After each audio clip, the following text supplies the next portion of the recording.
Fiction, science fiction, horror, fantasy, crime, LGBT, thriller. You have now entered the House of Mystery. Welcome back into the House of Mystery. I'm Al Warren. It's going to be a mysterious, rough, hardcore day because we got Mr. Joe Goldberg's in the room. I'm in the room. I'm in the house. Yeah. I'm baking. I'm smoking cheese. Yeah. Getting ready for winter. Yeah. I'm fattening up. Well, I do that all the time. Spring, summer, and fall. And winter's just the icing on the fat cake. Fattening up. You're bone rack. You need to put some more meat on the bone. Spelt, Joe. Come on. Yeah, spelt. Yeah. Oi. Oi, Gavalt. Yeah. Yeah. Skinny boy. At least I'm fresh faced, and I'm not a hairy bear like you have become. Yeah, what's going on? Steve Stratton, author extraordinaire. Yeah. He's looking like Mark Cameron now, isn't he? Well, yeah, that's funny you should say that. After I was at BoucherCon there in Nashville, and Mark's like, "Why aren't you writing Secret Service books?" And I'm like, "I don't know, Pennsylvania." He's like, "Yeah, maybe don't write that." So I've written 4 short stories that are one's way back in time, and the other 3 are my different take on events, Secret Service events. So I'm going that way. Going that way. Mark Cameron. Don't want to live in Alaska, but I'm headed for Go to Alaska. Yeah.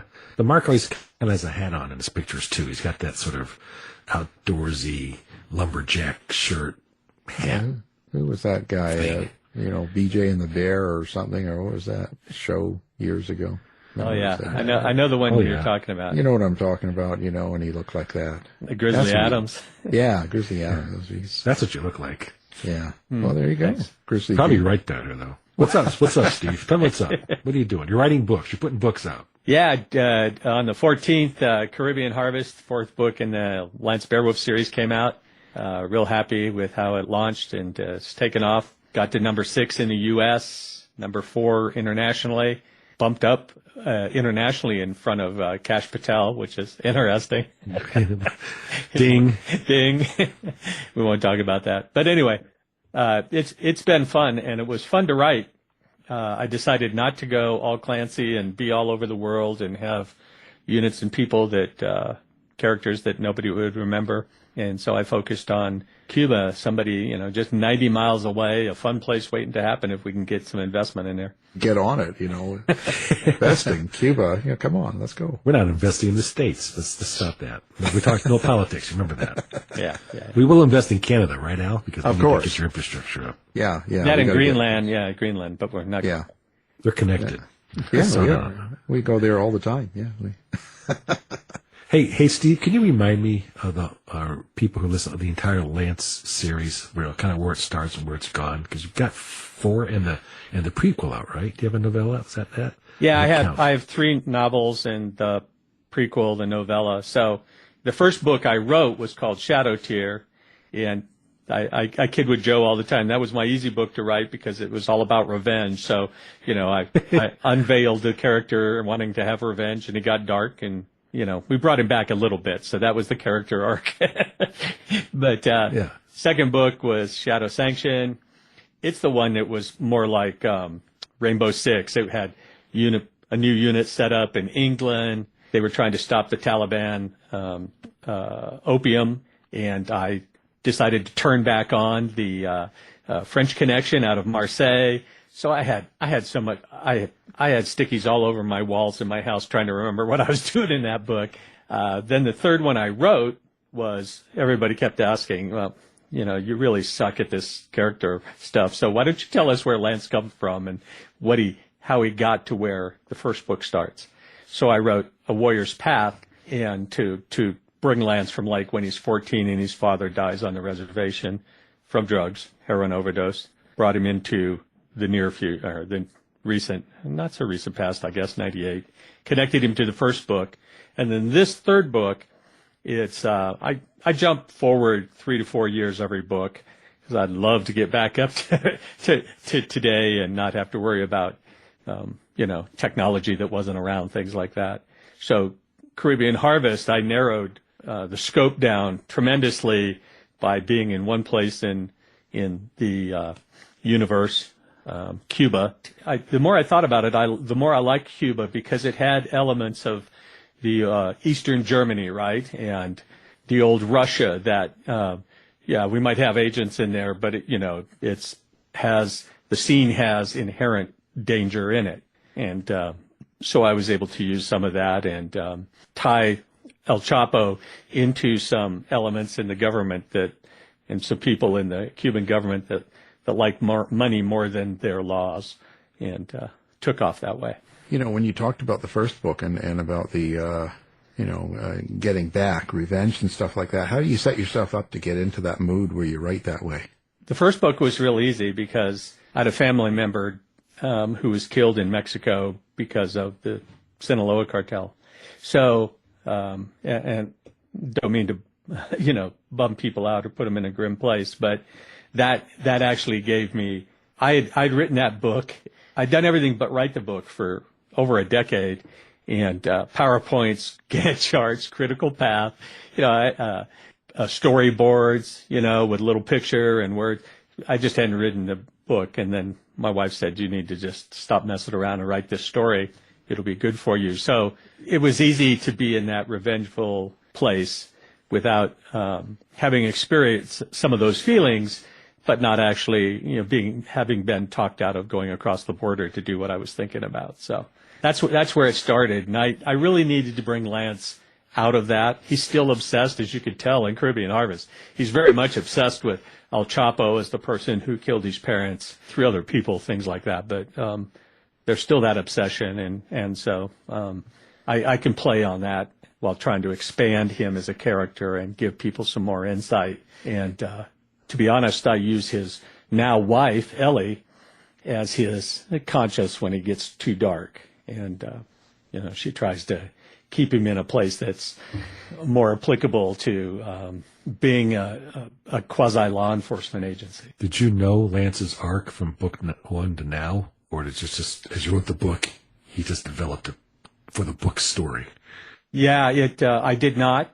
I knew I wanted to, like I say, get up to current time, but I finished the first book and thought, what am I going to do? And actually, while my publisher at the time, because I had a traditional deal to start with, and very happy for that, and but there was about a year before I was going to get published, so I had finished the first book, and then I wrote another book, but it was about a Russian who was getting revenge back on Lance, and my publisher said, maybe 2 of these back to back, not so good.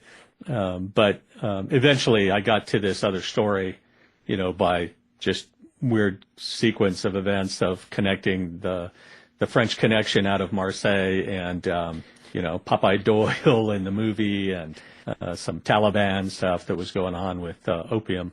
But over the course of, since I started writing in 2020, over the course of the last 4 years, I've stopped, pulled back, written other short stories, done other things, then gone back and look at Lance. And it's my readers who really helped me understand that, they wanted to see more about Lance, understand more about Lance, so that, developing the character and bringing him out is what they asked for, and I wanted to give it to them. And so, I got to be honest and say some of the character of Lance is me, and some of that is an amalgamation of other people that were mentors and things like that who I admire and where I'd like to, see myself. So, who'd you write El Chapo after? I mean, did you take characters or did you study him a lot? Or yeah, I studied him a lot, and it's all the either conjecture or after action reports and people reporting on his activities. So, it's not like he's done a memoir. I do like research, and I'll be up till 2, 3 in the morning getting down that, research rabbit hole and getting after it. So, Steve, do you fear cartel fatigue, like Middle Eastern terrorism fatigue as a subject matter or character when you're in the thriller world? Because I like the Cuba angle. That's fresh. But then you got El Chapo, the cartel. Do you fear that at all as you're writing? I don't fear it as much as certainly I recognize it. I'm right now working a series on another book that is related to a world that's already been built by another writer, but it's World War III. The EMP's gone off, and they're not prepper books. They're more, in my case, it's more about fighting against Russian and Chinese invaders, sort of Red Dawn-ish kind of thing. So even that's, I don't know how much is that, how that has been done too. So I branched out in doing these like Secret Service stories, to having different takes on like Dallas, and then, you know, when the Queen came to MacDill Air Force Base to knight General Schwarzkopf after the Desert Storm, things like that. So I do not know yet if I'm going to write another Lance Bearwolf book. You know, I have Lance Bearwolf in this alternate timeline, in this alternate place, and that's refreshing because it's not the same old cartel thing. We'll see. I've got a third series that I've done a first book on that we'll get to editing here, and it'll come out in the fall, that actually has characters from your old agency, Joe. And the female lead actually is profoundly deaf. She wears a cochlear implant. And so my version of Q gives her some glasses and some uplinks and a couple things. But I am branching out because I just like I am a reader, with maybe the exception of the Gray Man, you know, I'm looking for something interesting and new and different, like the readers are. So your main character, are you writing it from his point of view? Yeah, this work in progress, definitely writing from his point of view. When I first saw or read Brad Taylor, I thought it was dissonant, you know, being in first person. Now I really like it because it helps me get the character out, and it's easier, I feel, for me to show the character. So I really like first person, the idea of the protagonist being first person, then everybody else being third. Right. Yeah. I'm doing that right now myself. Yeah. I find myself dropping back into third for my first person character once in a while, but then I pull back. But if you're going to tell what's making a character tick, especially if they're under these external forces that are making them respond and go through their character arc, I like being able for them to tell me that, as opposed to having it explained to me by somebody else. Yeah, that's hard. I found I'm editing this book I've worked on, and I found that what I did was I dropped other characters into first. And, you know, so I'm going back and changing the say to said, and, you know, putting D's on the end of words and things like that, right? You know, that kind of thing. So, yeah, sometimes it's funny, this work in progress, I pantsed. For the first time ever, I pantsed. And I got to about 50 chapters, and then I thought, I have no idea where I'm at, what I'm doing. I need to go back to an outline. You're in my circle, baby. Come on. Well, normally I outline like crazy, but I thought I'm just going to start writing this from because I'd written about 6,000 words in a short story, so I'm just going to continue from that and have fun. And then I started getting itchy and needing an outline. So, yeah. Hey, what do you do for short stories? Do you send them out for publication somewhere? Or are you making a book of a collection? Yeah, it's interesting you mentioned that, because at Killer Nashville, there was a great panel with some really famous short story writers, and I learned a lot about my 6,000s, maybe on the higher end, you know, and all the stories about how long it takes to get just an email back from Alfred Hitchcock and all these different fun things. And so I haven't sent in any yet, but I'm still looking at the idea of sending them in or doing the anthology thing. So I've got 4 done. I know what I'd write. I'd write about my next short story would be about when Black September went after Golda Meir in New York, and how this protection unit, you know, staves off the bad things. But, yeah, so playing around with that idea, it's, you know, I've talked to people about Substack and putting them out, you know, scene at a time, all those different things. So that's one of the fun things about, I got really lucky. Jeff Wilson of Andrews and Wilson told me early, is like, write what you're interested in, but also take a look and be in different genres or different channels, like traditional and published, self-published, short stories, things like that. I just recently joined the Mystery Writers of America Yep. Remember. And every time we have a meeting here in Denver, we do a little thing oftentimes where it's like, okay, we, do the word pick thing, and then you got to build a short story. And I tell you, there's some super creative people there. One of the gentlemen I met I sat next to a couple of meetings ago, he's former DEA agent. He got told by the DEA he couldn't write, so he used one of his undercover names to write, and actually had a short story in like a motorcycle magazine while he was looking into motorcycle gangs. And so there you go. Some crazy characters. I mean, you get told you can't write twice, so you pick one of your undercover names to write your stories in, to be in, it's something Iron magazine or whatever. Have you gone out genre, or have you gone out of thriller, espionage stuff? It's cool to hear being chased down by Black September is not, a rom-com, right?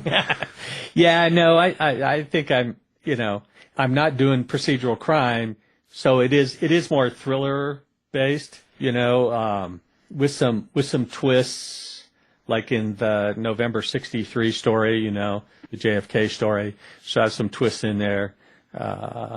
The craziest thing I've done recently is I decided to write an origin story for the Secret Service that goes all the way back to 1410 with King Dennis in Portugal, and it's right about the time the Templars get, smashed in France, and that was the hardest writing I ever did because I wanted to be historically correct. So I was researching and looking stuff up for 30 minutes and then writing 2 sentences and then go back to research. So, but yeah, I haven't gone sci-fi. See, that's what I'm thinking. I have some sci-fi, not space, Andy Weir sci-fi, but just almost Twilight Zone-ish. You think it's real world and realize, oh my gosh, this is a sci-fi thing.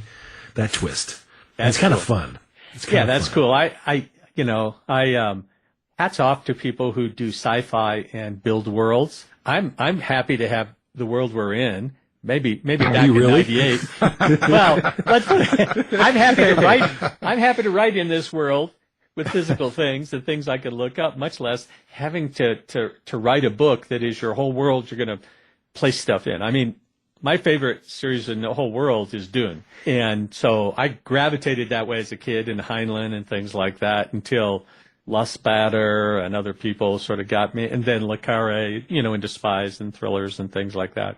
But yeah, that going afield is one of the things that's fun about writing, because you can just decide to write in that genre and see if you like it and see if it's fun and if you're any good at it and keep going, right? So, yeah, I was trying to do a hybrid since we're espionage guys back in the day. I was thinking, can I do a Twilight Zone night thing that's espionage science fiction that doesn't go too far afield? And I got a few ideas merging, hybriding out those genres, and that's when people say, stick to one, don't merge them. We don't know who wants to read. There's no market for that. Well, I like it. It's fun to write. Say that. What about Fringe? Fringe did well, didn't it? Yeah. Right. And that was kind of that. Yeah. Andrews and Wilson's went, they did 4 minutes with the little thing that would send them 4 minutes into the future or into the past so they could stop something. They did the AI story. So yeah, I think there's, a lot of room for that. It's interesting here in Colorado. There's a Rocky Mountain Gold Writers Conference, and there a huge amount of fantasy and sci-fi people, and these people are just churning out these books they set up this world and they start churning out these books, and they're making like Lockheed space rocket engineer kind of money every year because they've got this backlog in books and they're having fun, and they probably smoke a little of Colorado's best stuff. Elk. Smoke some elk. Smoke some elk. Yeah. Normally, the elk ate the pot, so you. There it is. Yeah, exactly. Science fiction. The kind of stuff we used to write about, or somebody used to write about peyote buttons and being in the Southwest, but today's world, yeah. Well, it can all be done. I think it's just what's the hardest thing for you to do then? Is it the action part, or is it the dialogue? What gives you the most struggle? I write, my first drafts are very sparse, And I think I do really well with action. Sometimes folks want me to have the action go on longer. And I'm like, man, if it went on any longer, I'd need a transfusion. You know, we've been cutting each other so badly. But I have to go back in my second, third edits, and I'm adding the senses. I'm adding, things that, I'll never be Taylor Moore and be that expert at having the scene be another character, but I need to add that in. So, I've just gained that understanding. I'm going to write this way the first draft, and then I'm going to go in and move the needle so that people see the scene and understand it. And, especially like the one I'm writing right now is, in January, February in Wyoming, which is usually a fairly cold, snowy, icy tundra time, and I need to add those kind of things in. Yeah, it's important, and the dialogue. So how do you create your dialogue so that it sounds realistic? I do a lot of walking and talking in this office. I take a lot of showers. Yeah. Oh, okay. Too much. That frees up my mind. There's a study about how hot water. I was wondering why you weren't down on the conference floor at Boucher Con. Yeah, okay. I was on the steam room. Yeah, I get that too. I mean, all joking aside, the hot tub, when my bones are relaxing in the stew of the hot tub is, I start thinking interesting things. But there is a study about how the hot water that is stimulants of the senses, and cool. So I try to stimulate my senses a lot. Sorry, he's the cleanest writer I know. That idea that I want to go to the edge of what's feasible, like in this work in progress. I've got to figure out a way to talk to ICBM missile crews who are underground, who are cut off from the president and the National Command Authority, all those kind of things, stuff like that. And so that's sort of where I'll start dipping into is science fiction, science fact, and looking for places to go. The creative ideas, I don't think I have too much problem with that. Having them be realistic or fit in the story is a different story. There's many times I come across really cool stuff and wonder, what am I going to do with that? Write a little note, put the 3x5 card in the desk. Maybe I'll use it one time. I've got a card back in the desk that I pull out every now and again. And I forget it's a type of marigold that if you scrape the marigold, the stamen off, it's toxic. Why not? Yeah, why not? But I don't know where I'm going to use that yet. So I use stuff from movies I saw 50 years ago. In fact, there's a couple scenes in Spy Devils where I go, somewhere along the line, I'm going to kind of replicate that sense and that feeling from, I told my brother, remember that movie? That's from that. He goes, not that I swiped it, but just you catalog it, right? Yeah. You never know when that thing's going to be needed, when it's stimulated.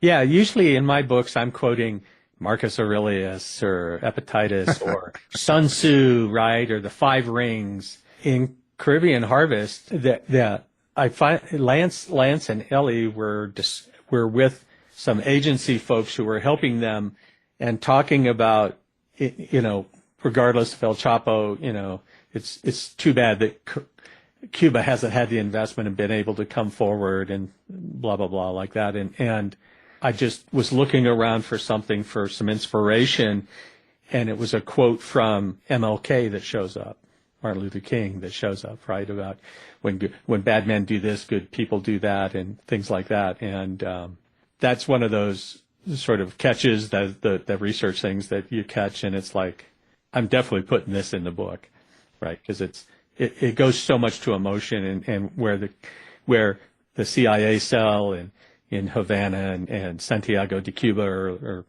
wishing for a better future for their people. It's way beyond this El Chapo thing. So, right. You're trying to create.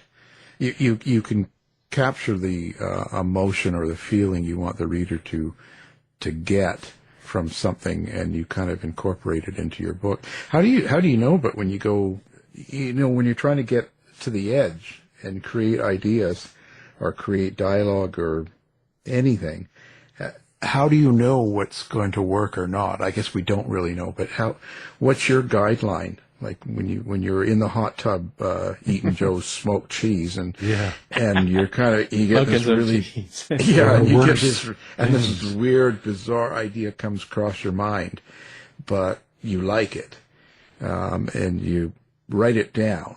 How do you know about when you come back to it the next day and you read it and you kind of go, I don't know. What's believable, I guess, is what I'm trying to say. Where do you draw that line between fake and real to where you think the reader's going to buy it? Yeah, I think that's important to pay attention to, because I was editing today and I had a line, and it's like that line by itself makes sense, and right where I had it made no sense, and nobody would say it, or if it's you're doing the narration, it just wouldn't fit. And so there's been plenty of times where I've found something and it didn't fit. And in Caribbean Harvest, the interesting thing was the discussion that came up in my head, around the table, so to speak. It just flowed that way. And sure, it comes from me and my wish that, Cuba wasn't in the spot it's in, with way worse infrastructure than we have, them having to lease boats from Turkey to provide power, and people living on very little, things like that. And so I guess some of it flows from my empathy that comes to the forefront when I'm thinking about the place I've selected for the scene. And like I say, in this book, there is the scene might change from Havana to outside of Santiago de Cuba, but it's still Cuba, right? And it's still the Cuban state. So in that case, it just sort of flowed from a discussion that I would want to have, and thoughts about the future I would have if I were there. So I was really lucky. It wasn't. I didn't have to think where I was going to stuff it in and make it work. It just flowed that time. Well, when you'd say you're a researcher, like, rabbit hole, you talked about what you were just talking about. And I just had this conversation, somebody called me, was asking some 1980s CIA jargon, environmental stuff, since that's how I was there. And I kept saying, it's fiction. Okay. You can do whatever you want. Yeah. You can worry about the 7 people who are going to say, oh, that's not the way it was. Or you say, I'm writing my story, and at this point I need to use my imaginations. Do you come up against those walls where you just have to say, rather than the research and you need to know how the ICBM guys do it, you just write it. This is fiction. It can be anything I want it to be. Yeah. So, before I finished this book, I planned to go, here I am outside of Denver. So Cheyenne's not that far away. And the base where the Russians take over is Warren Air Force Base, right off of I-25 over the border there in Cheyenne. And my guys are creating a guerrilla band to the west of that, out like by Laramie. So I just want to go in and just get some little bit of things, but I'm not worried about doing a Clancy deep dive on, the ballast structure of the crew inside the command module and that kind of stuff, right? The characters and the tension built are way more important than the technical details. So as much as I love Clancy, I'm not in this book going to talk about the inner workings of the Politburo or something like that, Get on it. To your point, yeah. Move the story along. And if somebody comes back and says, that's not the jargon we used, if Dell was to come back to one of us and say, that's not the way we talked, it's like, cool, Glad you noticed you it. win. Yeah, it's cool. Yeah, so. Did you have an outlook? Is there something you wanted people to get out of the book? Well, I think one is that Cuba, the good news is that Cuba has very strict laws against drugs and drug use and running and things like that, right? The whole communist outlook on that, the serious communist outlook, not the I'll overlook it so I can make some money on the side oligarch version. But it's an environment that's ripe for, abuse and misuse, right? And so the Chinese, the Silk Road initiatives, I think we could, I've always sort of felt that, that drawing them in, right? Keep your enemies closer. Drawing them in is more important. And, I would love it if, if I wasn't still doing cleared consulting, I'd love to go to Cuba and understand more about it. But I think to take away is that it's close. It is a great opportunity for bad people to misuse the resources there. And I think we need them closer than farther away, than pushed off in the corner as, the crazy remnants of the Communist Party.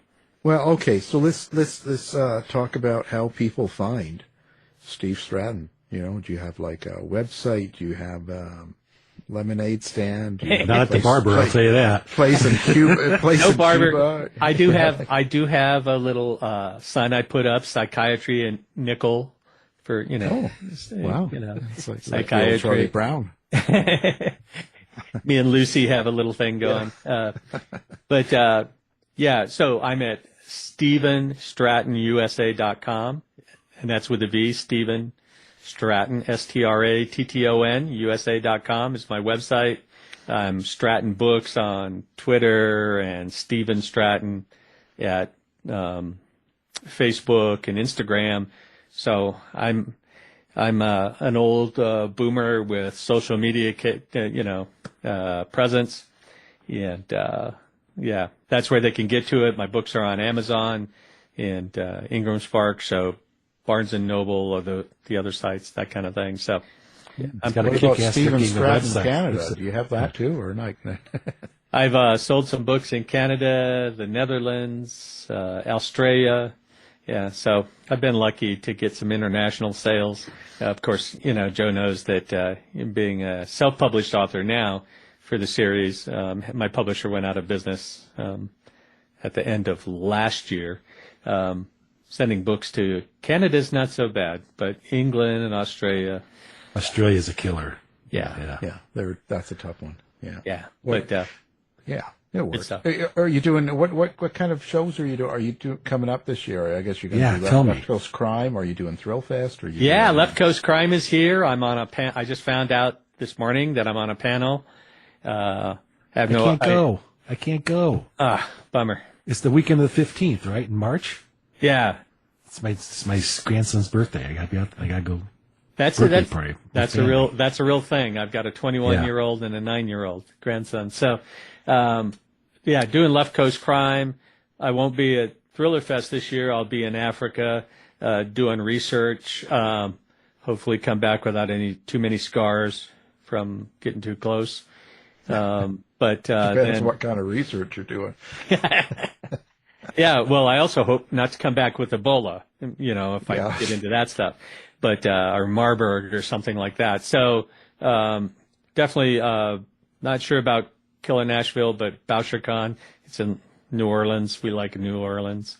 That's sort of it right now would be Left Coast Crime, Killer Nashville, Boucher Khan this year. We'll see if anything else fun pops up. Nice thing about being retired in the middle of the United States here in Denver is stuff's pretty easy to get to. There you go. Well, we'll have your website, your book, everything up so people can find it real easily, and we appreciate you being here. Thank you very much, guys. I appreciate you. And keep smoking that cheese, Joe. Yeah. Smoking as on the smoker, not as it chopped up.